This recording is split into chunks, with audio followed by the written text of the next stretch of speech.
Tell me like a Hellcat.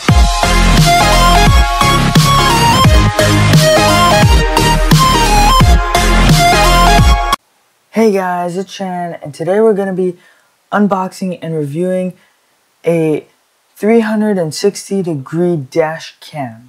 Now, a dash cam is used for in your car where you guys can protect yourself if a car hits you from behind, or if you hit a car and they caused it, you guys can protect yourself. And with this one, you can actually see the inside of the driver's, like a whole wide view. So yeah. So as you guys can see around the box, it does say dual camera to scene. It does have a GPS tracking location. So with the program included, it will show you where the dash cam has been. It has a G sensor to see if the car is tilted or anything, and it is HD. It has a 2.7-inch screen. It has different languages, file locking because it has loop recording. So if your micro SD card ends up running out of space, it actually will just take that space and erase everything and practically just right on top of it again. But with file locking, you guys can lock a file so it never erases that file until you want it to erase it. It has a voice switch, and to the other side, it just says it can accept up to 32 gigabytes micro SD card. It says class 6 and above, but you guys don't need a class 6. It records in 1280 by 480 with the 2-channel with the front and back, and 640 by 480 for the either side of the camera.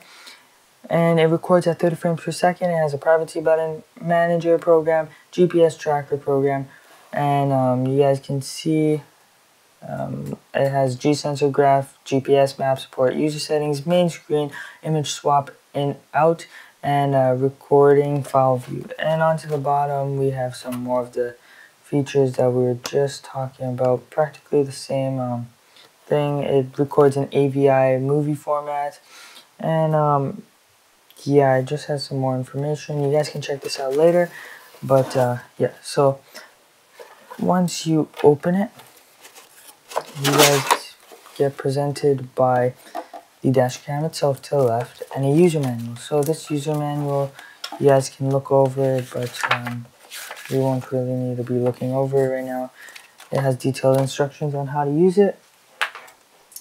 Inside over here is we have the GPS tracking module that you guys will actually plug into the dash cam and then put this onto your car, and it will tell you where your car is going.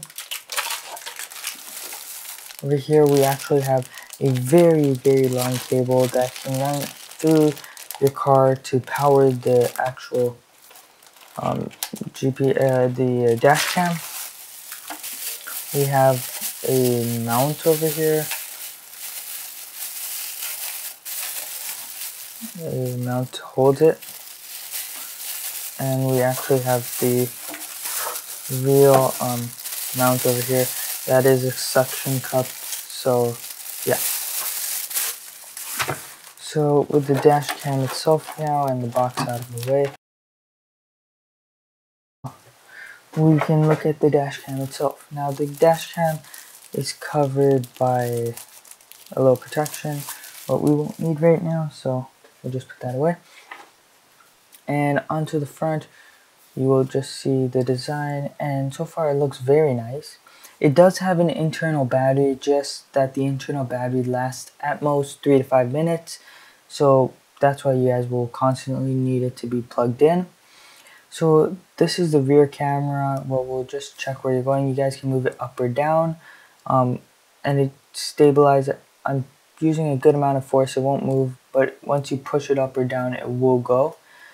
Here is a mic and LED with some speakers on it. To the front, we have the front facing lens, a right and left button, a mode and menu button, an OK button, a power button that is works as to change the view of the camera, a charging indicator, a power indicator, and a mic. To the left there is nothing.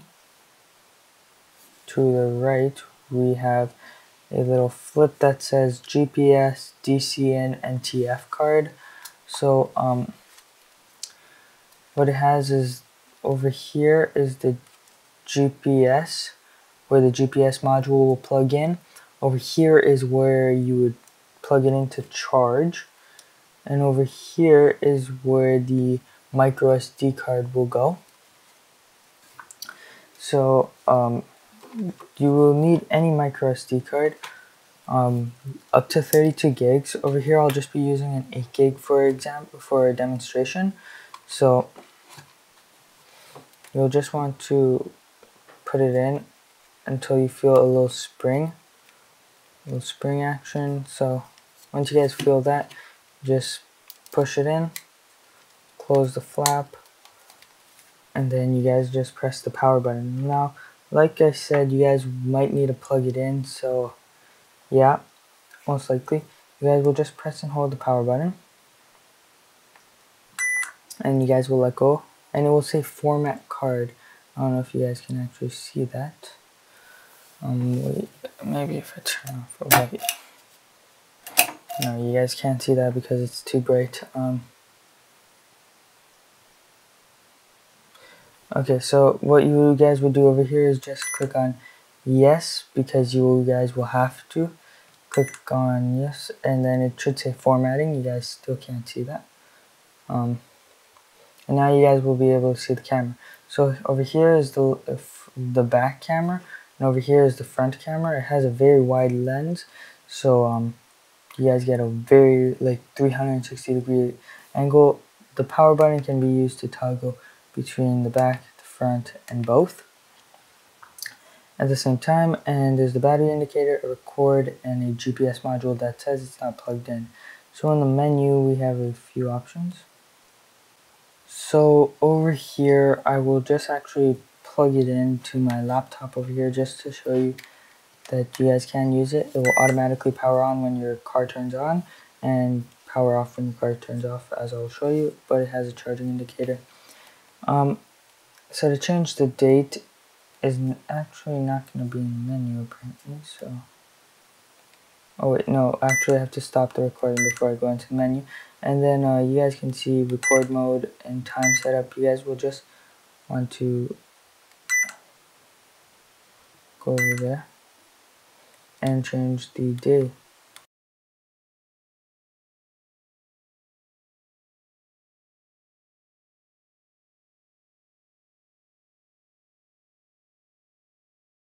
And just click on OK. So now the thing has been changed, and there's more options like format, TV out, and beep, audio record, and just the frequencies, the G sensor sensitivity, and all of that, but we won't need that. So let's actually record this video now. So I'll just switch over to show you guys the video.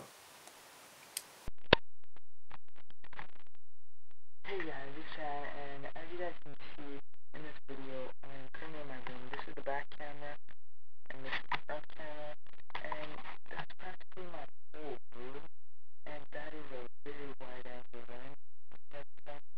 And same with the back, it's actually pretty wide over here. I'll try to film as much as I can, but yeah, just pretty wide in general. Now this is the actual mic. Hopefully you guys can actually hear. This is the DashCam's mic, and with the date set up and the time and everything. And it's under good lighting. I'm not sure if it should do a good job. As you guys can see, under a little bit low light, it actually still does a pretty good job and performs pretty well. Now, so yeah, you guys can see a pretty wide angle view, and yeah, I'll just jump back to the video and show you guys how to do the prompts. So to actually stop the video, or when your car turns off, it will obviously not be unplugged, but you guys will see that when it doesn't get any power, it does actually just turn off. And that's completely normal. And from there, you guys can just take out your micro SD card when you guys need the footage, or just plug it into your computer directly. And then right after that, we'll just jump onto my computer right now. So when you guys actually want to view the files and check them out, you guys will just want to plug in your micro SD card or the dash cam itself, and you guys will see that the micro SD card, when you go to this PC, it will be formatted and it will just say 119 MB. And you guys are probably saying my micro SD card is not 119 MB. So what you guys will do is just install this application X2 Player. Once you guys install it, it should open up.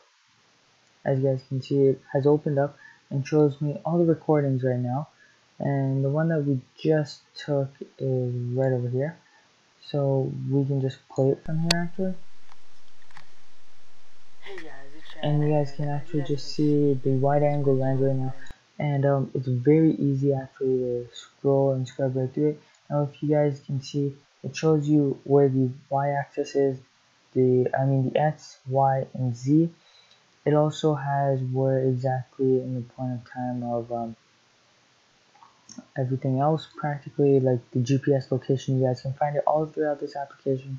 It will show everything, and from there you can actually transfer it, and this will actually be where how big your 32 gigabytes will be over here, all stored in here, although your micro SD card just says 119 MB because that's when the camera formatted it. Other than that, this is how you guys view the files. So yeah. So as you guys saw, the video quality that this camera does produce is great. Not only is the front facing and the back facing camera great, it also does a pretty good wide angle view of it and a good amount of detail. Now the mic was a little bit low, but that is totally normal as the mic is pretty small, but it captures a lot of sound, so I wouldn't be really complaining, and you guys will be able to hear almost everything, especially in your car. So I would say that this camera is a good camera to get if you guys want to go ahead and protect yourself from any crashes, incidents, or anything that happens or anything that goes on in your car. And if you guys want to track like someone at the same time, this is how to do it. So yeah, if you guys did like this video, make sure to give it a thumbs up. If you guys really did like this video, make sure you guys go ahead and hit that subscribe button down below, as it would really help me. Also, make sure to share it with your friends, as that will definitely help out this channel growing. Thank you guys for watching. See you in the next video.